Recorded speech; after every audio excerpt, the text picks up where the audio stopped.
Hello guys, welcome to my YouTube channel. This is Janani Sakthivel. So இன்றைக்கி நம்ம என்ன video பார்க்க போகிறோன்னா, லாஸ்ட்டாக நான் ரொம்ப நாள் முன்னாடி லிட்ரலி சில மாதங்கள் முன்னாடி ஒரு போஸ்ட் போட்டிருந்தேன், என்ன லாங் வீடியோ வேணும் அப்படின்ட்டு. ஸோ அதில் நீங்கள் எல்லோரும் என்னோடய லைஃப் எக்ஸ்பீரியன்ஸ் ஏதாச்சும் ஷேர் பண்ணுறதுக்கு தான் ஓட் போட்டிருந்தீங்க. ஸோ இது ஒரு குட் எக்ஸ்பீரியன்ஸ்னு சொல்ல முடியாது, ஒரு டிஃப்ரெண்ட் எக்ஸ்பீரியன்ஸ் அப்படின்னு சொல்லலாம். இது போன இயர் என்னோட பப்ளிக் எக்ஸாம் முடிஞ்சதுக்கப்புறம் நடந்த ஒரு எக்ஸ்பீரியன்ஸ். நீங்களே கேட்டிங்கன்னா ஷாக் ஆகிடுவீங்க, அந்த மாதிரி இருக்கும் இந்த story. So let's get into the video. So நம்ம எல்லோரும் பப்ளிக் எக்ஸாம் முடிச்சதுக்கப்புறம் நீட் ஆஸ்பிரண்ட்னால நீட்க்கு ப்ரிப்பேர் பண்ணிகிட்டு இருந்திருப்போம் போன வருஷம். ஸோ போன வருஷம் அதே மாதிரி நான் ஆஃப்டர் மை போர்ட்ஸ் எனக்கு ஒரு 24 26 தெரில, மார்ச் 24 26 போல் முடிஞ்சுது. ஸோ நெக்ஸ்ட் டேலேருந்தே எனக்கு revision classes and NEET mock test அதெல்லாம் இருந்துச்சு. ஸோ அந்த மாதிரி நான் ப்ரிப்பேர் பண்ணிட்டுருந்தேன்.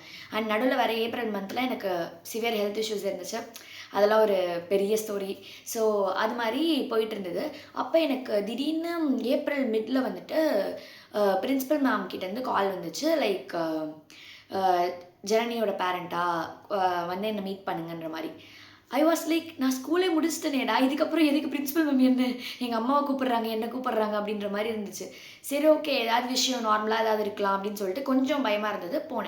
போனப்போ சொன்னாங்க, இப்போ ஜென்ரலாக நம்மளுடைய ஆன்சர் ஷீட்ஸ்லாம் கரெக்ஷனுக்கு போகும் இல்லையா. ஸோ அந்த மாதிரி நம்மளோட ஆன்சர் ஷீட்ஸ்லாம் கரெக்ஷனுக்கு போயிட்டு, அது சப்போஸ் ஏதாவது அதில் பிரச்சனை இருந்ததுன்னா, ஆன்சர் ஸ்கிரிப்டில் ஏதாவது பிரச்சனை இருந்ததுன்னா, அந்த கரெக்ஷன் பண்ண சென்டரில் நம்மளுக்கு மார்க் என்டர் பண்ணாமல் அந்த பேப்பரை லைக் அந்த ரிஜிஸ்டர் நம்பருக்கு இந்த மாதிரி நோட்டீஸ் மாதிரி அனுப்பிடுவாங்க. லைக் நீங்களும் உங்களோட இன்விஜிலேட்டரும் இந்த மாதிரி அந்த தமிழ்நாடு அந்த சம் எஜுகேஷனல் அந்த இடத்துக்கு வரணும், அந்த மாதிரி நோட்டீஸ் மாதிரி அனுப்புவாங்க. பட் எங்களுக்கு அப்போ அது என்ன ரீசன்னே புரியல. என்னை பொறுத்த வரைக்கும் என்னோடய ஆன்சர் ஸ்கிரிப்ட் கரெக்ட் ஆகலை, அது ஏன்னு தெரியல. ஸோ ரொம்ப ரொம்ப ரொம்ப பதட்டமாக இருந்தது. பிகாஸ் ஏப்ரல் மிட்னா யோசிச்சுக்கோங்க, 15 டேஸ் தான் இருக்குது. நீட்டில் டேட் மென்ஷன் பண்ணியிருந்தாங்க. அந்த டேட் அன்றைக்கி நானும் என்னோடய இன்விஜிலேட்டர் யார் என்னோட எக்ஸாம் அன்றைக்கி இருந்தாங்களோ அவங்கள போனேன். அதுவும் எந்த பேப்பரில் ப்ராப்ளம் வந்துச்சுன்னா மேக்ஸ் பேப்பர் தான் நான் ரொம்ப பயமாக இருந்துச்சு. Because being a NEET aspirant நான் மேக்ஸ் அவ்வளோ படிக்கவே இல்லை. ஃபிசிக்ஸ் கெமிஸ்ட்ரி பயாலஜியில் தான் கான்சென்ட்ரேட் பண்ணேன். ஆனால் எனக்கு ஒரு டவுட் மட்டும் இருந்துச்சு. லைக் என்னோட மேக்ஸ் எக்ஸாம் டே அன்றைக்கி, பப்ளிக் எக்ஸாம் அன்றைக்கி என்னோட ஆன்சர் ஸ்கிரிப்ட் எப்படி இருந்துச்சுன்னா, லைக் புக்லெட் ஓப்பன் பண்ணதுக்கப்புறம் குட்டி குட்டி பேப்பர் லைக் எப்படின்னா ஸ்டிச்சிங் பண்ணியிருப்பாங்கல்ல அந்த ஆன்சர் ஸ்கிரிப்டை, அதில் ஃபுல் பேப்பர் இருக்குது, அதோட சேர்த்து ஒரு எக்ஸ்ட்ரா பீஸ் மாதிரி இருக்குது, அது சேர்த்து ஸ்டிச் பண்ணியிருக்காங்க. லைக் லைட்டாக கிழிஞ்ச மாதிரி இருந்துச்சு. நான் இன்விஜிலேட்டர் கிட்ட ஒரு 2 to 3 டைம்ஸ் கேட்டேன், இந்த மாதிரி இது இப்படி இருக்குது சார், ஓகேவா எழுதலாமா அப்படின்னு சொல்லிட்டு. அவர் ஓகேம்மா அதெல்லாம் ஒன்றும் பிரச்சனை இல்லை, நீங்கள் எழுத ஆரம்பிங்க, பேஜ் நம்பர்லாம் கரெக்டாக தான் இருக்குன்னு சொல்லிட்டார். ஸோ நான் ஆஃப்டர் கன்ஃபார்மிங் தான் நான் எழுதவே ஸ்டார்ட் பண்ணேன். ஸோ எழுதி முடிச்சுட்டு நான் வந்துட்டேன். எனக்கு அதுதான் பிரச்சனையாக இருக்கும்னு ஒரு சின்ன டவுட் இருந்தது. சரி ஓகேன்னு சொல்லிட்டு அவங்க சொன்ன பர்டிகுலர் டேட்டுக்கு அவங்க சொன்ன இடத்துக்கு நான் போனேன். என்ன மாதிரி ஒரு 30 to 40 ஸ்டூடெண்ட்ஸ் இருந்திருப்பாங்க. லைக் லேக்ஸ் ஆஃப் ஸ்டூடெண்ட்ஸ் தமிழ்நாடுல எழுதியிருப்பாங்க இல்லையா. லைக் என்னோட டிஸ்ட்ரிக்டில் எழுதியிருப்பாங்கல்ல, அதில் இந்த மாதிரி ஒரு 30 to 40 ஸ்டூடெண்ட்ஸோட ஆன்சர் ஸ்கிரிப்டில் மட்டும் பிரச்சனை இருக்குது. ஸோ அவங்களெல்லாம் கூப்பிட்டு ஹையர் அஃபிஷியல்ஸ் விசாரிப்பாங்க. எப்படின்னா சப்போஸ் யாரோட hand writing of the answer ஸ்கிரிப்டுக்கு மேலே வேறு மாதிரி இருந்துச்சுன்னா அவங்களை கூப்பிட்டு கேட்பாங்க, இது நீ தான் எழுதுனியா, நீ எழுதிக்காமி அப்படின்ற மாதிரி கேட்பாங்க. அந்த மாதிரி எந்த பிரச்சனை இருக்கோ அது உங்களோட பேப்பர் தானாங்கிறத கன்ஃபார்ம் பண்ணிவிட்டு இந்த மாதிரி லைட்டாக என்கொயர் பண்ணுவாங்கன்ற மாதிரி வச்சுக்கோமே. பட் எனக்கு எது ரொம்ப இன்னும் ட்ரிகர் ஆச்சுன்னா, நோட்டீஸ் மாதிரி ஒரு பேப்பரை சென்ட் பண்ணியிருந்தாங்க. அந்த பேப்பரில் இன்விஜிலேட்டரோட நீங்கள் ஆஜராக வேண்டும் சம்திங் அது போட்டிருந்தாங்க. அது எப்படின்னா ஏதோ தப்பு பண்ணிட்டு கோர்ட்டுக்கு நீங்கள் ஆஜராகுங்கன்னு சொல்லுவாங்கல்ல, லிட்ரலி அப்படி தான் இருந்தது. எனக்கு அதை படித்து பார்க்கும்போது என்னடா நம்ம எந்த தப்புமே பண்ணலை, நம்மளுக்கே எப்படி ஆகுது அப்படின்னு எனக்கு ரொம்ப ரொம்ப ரொம்ப ஃப்ரஸ்ட்ரேஷன் ஆச்சு. இப்போ நான் சிரிச்சுட்டே சொல்லலாம், அப்போனா நான் லிட்ரலி வேற ஒரு மைண்ட் செட்டில் இருந்தேன் நான். அந்த மாதிரி எனக்கு ரொம்ப ஒரு ட்ரமடைஸ்ட் ஆயிடுச்சு அப்படி இருந்தது. அப்புறம் அந்த என்னோட டேர்ன் வந்துச்சு. லைக் கூப்பிட்டாங்க என்ன. அப்போ நான் என்னை என்கிட்ட காமிக்கிறாங்க, இது உன்னுடைய பேப்பர் தானா அப்படின்னு காமிக்கிறாங்க. நான் ஆமாம் சார்ன்னு சொல்கிறேன். நீ கொடுக்கும்போதே கிழிஞ்சிருந்ததாமா அப்படின்ற மாதிரி கேட்குறாங்க.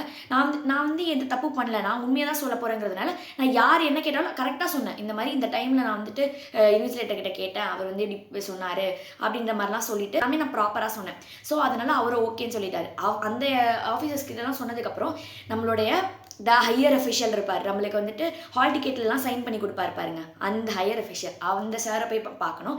பிகாஸ் எப்படின்னா இதில் ஒரு டிஃப்ரெண்ட் திங் எனக்கு எப்படி இருந்துச்சுன்னா, கிட்டத்தட்ட மே ஆஃபில் தான் மே மிடில் தான் நம்மளுக்கு வந்து ரிசல்ட் வரும். ஏப்ரல் மிட்லேயே இந்த ப்ராப்ளம் அப்போ நான் போனேன்ல, அப்போவே என்னோடய மேக்ஸ் பேப்பர் கரெக்ஷன் ஆயிடுச்சு. எனக்கு வந்துட்டு ஷார்ப்பாக 90 மார்க்ஸ் போட்டிருக்காங்க 100க்கு. அதை நான் பார்த்துட்டேன். அது பார்த்தோன்னே வந்துட்டு இப்போ மார்க் நம்மளுக்கு தெரிஞ்சிச்சுங்கிற ஒரு சின்ன ஹாப்பினஸ் எனக்கு இருந்துச்சு. ஹையர் அஃபிஷியல் அந்த சார் வந்து என்கிட்ட கேட்டார், நீங்கள் கிழிக்கலையாமான்ற மாதிரிலாம் அவர் கேட்டார், கொஷின்ஸ்லாம் கேட்டார். நான் வந்து சொன்னேன், இல்லை சார் நான் ஏன் சார் கிழிக்க போகிறேன், இந்த மாதிரி நான் சொன்னேன் சார்னு. அப்புறம் என்னோட இன்விஜிலேட்டரும் எக்ஸ்பிளைன் பண்ணார், இந்த மாதிரி ஆயிடுச்சு அப்படின்ற மாதிரி. ஸோ இதுலேருந்து நான் என்ன அவேர்னஸ் உங்களுக்கு சொல்ல விரும்புகிறேன்னா, உங்களுக்கு ஏதாவது பிரச்சனைனா நான் பண்ண மாதிரி தயவு செஞ்சு உங்கள் இன்விஜிலேட்டர் கிட்ட சொல்லுங்கள். அப்படி இன்விஜிலேட்டர் 2 வாட்டி சொல்லியும் இது பண்ணனால திட்டு வாங்கினாலும் பரவாயில்ல, இன்னும் ஒரு 2 வாட்டி சொல்லிடுங்க.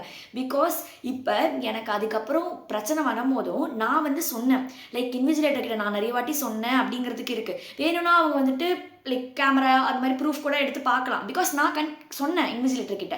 அது வந்து ஒரு ப்ரூஃப் மாதிரி தானே நம்மளுக்கு. நீங்கள் சொல்லாமலே வந்து ஏதாவது பிரச்சனையாக இல்லை திட்டுவாரோ இல்லைனா அது நம்மளே பார்த்துக்கலாம்னு நினச்சிங்கன்னா உங்களுக்கு ஃப்யூச்சரில் யாருமே ஹெல்ப் பண்ண முடியாது. ஸோ இது ஒரு மிகப்பெரிய அவேர்னஸ்ன்னு தான் நான் சொல்லுவேன். அதுக்கப்புறம் உங்களுக்கு ஏதாவது பிரச்சனைனா நீங்கள் தான் வந்து எக்ஸாம் ஹாலில் கேட்டு அதை சார்ட்டிஃபை பண்ணிக்கணும். பிகாஸ் எக்ஸாம் எழுதுறதே ஒரு பெரிய டென்ஷனில் நம்ம இருப்போம். இந்த டென்ஷன்லாம் நம்ம மறந்துடுவோம் அண்ட் இதெல்லாம் நம்ம கண்டுக்க மாட்டோம். பட் இதெல்லாம் ரொம்ப இம்பார்ட்டன்ட்னு எனக்கு இப்போ தான் தெரிஞ்சுது. லைக் நான் அன்றைக்கி என்னெல்லாம் ஃபேஸ் பண்ணேன்னா, என் கூட வந்து அந்த ஒரு 30 மெம்பர்ஸ் வந்து எப்படின்னா டிஃப்ரெண்ட் கேட்டகரிஸில், லைக் ஒருத்தவங்க வந்துட்டு ஆன்சர் ஸ்கிரிப்டோட பேப்பரை கிழிச்சு எடுத்துகிட்டு போயிட்டாங்களாம். ஐ டோன்ட் நோ எப்படி அவங்க அதை பண்ணுறாங்கன்னு எனக்கு தெரில. ஸோ தயவு செஞ்சு அந்த மாதிரிலாம் ஏதோ தப்பு பண்ணிடாதீங்க. அண்ட் அதே மாதிரி ஹேண்ட் ரைட்டிங் மாறினதுலாம் இது பண்ணிட்டு இருந்தாங்க.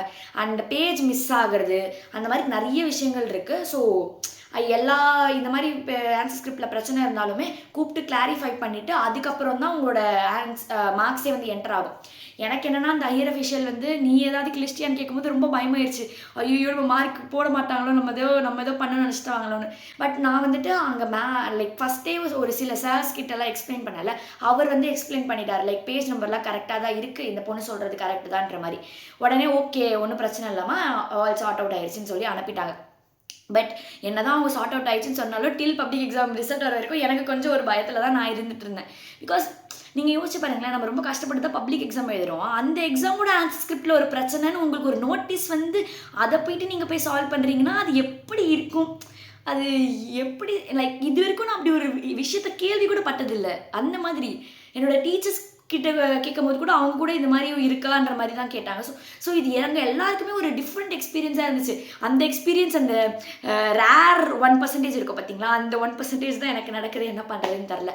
பட் எனிஹவ் நான் வந்துட்டு அட்லாஸ்ட் 90 மார்க்ஸ் மேக்ஸில் ஸ்கோர் பண்ணிட்டேங்கிற ஹாப்பினஸோட வீட்டுக்கு வந்துட்டேன். பட் அந்த ஒரு 3 to 4 days இந்த விஷயங்கள் நடந்தது. அந்த எங்கள் பிரின்சிபல் மேம் என்கிட்ட சொன்னதுலேருந்து அந்த டே நாங்கள் போய் அதை சார்ட் அவுட் பண்ணுற வரைக்கும் I was in traumatised or depressed ஸ்டேட்னே சொல்லலாம். நீங்களே யோசிச்சு பாருங்கள், நீட் அப்போ நம்மளுக்கு எவ்வளோ டென்ஷன் இருக்கும். இதில் எனக்கு ஏப்ரலில் சிவியர் ஹெல்த் இஷ்யூ இருந்துச்சு. ஸோ நான் அதெல்லாம் தாண்டி படிச்சுட்டு இருக்கும்போது இப்படி ஒரு பிரச்சனை வரும்போது எப்படிங்க படிக்க முடியுன்ற மாதிரி தான் எனக்கு ஒரு சிச்சுவேஷன். ஆனால் நம்ம படித்தாகணும், வேறு வழி கிடையாது. பிகாஸ் May 4 நீட் எக்ஸாம் இருக்குது, படிக்கலைன்னா நம்ம காலி, நம்ம ஒர்க் பண்ண 2 வருஷம் ஹார்ட் ஒர்க் போயிடும். அந்த ஒரு தாட்டில் தான் நான் வந்து படித்தேன். இப்போ என்ன நினச்சி பார்த்தாலுமே எனக்கே அது நடக்கும் போதே ஒரு மாதிரி ஐயோ அப்படின்ற ஒரு அந்த ஒரு எப்படி சொல்கிறதுனே தெரில, ரொம்ப கஷ்டமாக இருக்குது. Okay, everything happens for a reason. So இந்த வீடியோ நான் எதுக்கு எடுத்தேன்னா என்னோடய எக்ஸ்பீரியன்ஸ் ஷேர் பண்ணுறேன். At the same time awareness. உங்களுக்கு ஏதாவது ஆன்சர் ஸ்கிரிப்டில் பிரச்சனைனா தயவு செஞ்சு பப்ளிக் எக்ஸாம் எழுத போகிற ஸ்டூடெண்ட்ஸ் ப்ளீஸ் உங்களோட இன்விஜிலேட்டர் கிட்ட 2 to 3 times திட்டு வாங்கினாலும் பரவாயில்ல, கேளுங்க. இதனால் ஏதாவது பிரச்சனை வந்துச்சுன்னா அப்புறம் எனக்கு தானே சார் பிரச்சனைன்னு சொல்லி நீங்கள் கைண்டாக பொலைட்டாக கேளுங்க. பிகாஸ் இல்லைனா உங்களோட சீஃப் உள்ளே வருவாங்கல்ல ஏதாவது பிரச்சனையான்னு பார்க்கறதுக்கு, அவங்கக்கிட்ட சொல்லுங்கள். அந்த மாதிரி நீங்கள் தயவு செஞ்சு உங்களுக்கு ஏதாவது பிரச்சனைனா ஃபர்ஸ்ட் இன்ஃபார்ம் பண்ணுங்கள். அதுதான் ரொம்ப ரொம்ப ரொம்ப இம்பார்ட்டண்ட்டான விஷயம். அண்ட் இந்த மாதிரி ஏதாவது பிரச்சனை உங்களுக்கு நடந்தால் கூட பயப்படாதீங்க, ஒன்றுமே இல்லை. நீங்கள் தப்பு பண்ணாத வரைக்கும் நீங்கள் என்றைக்குமே பயப்பட வேணாம். Okay guys, so that's it for the video guys. Thanks for watching.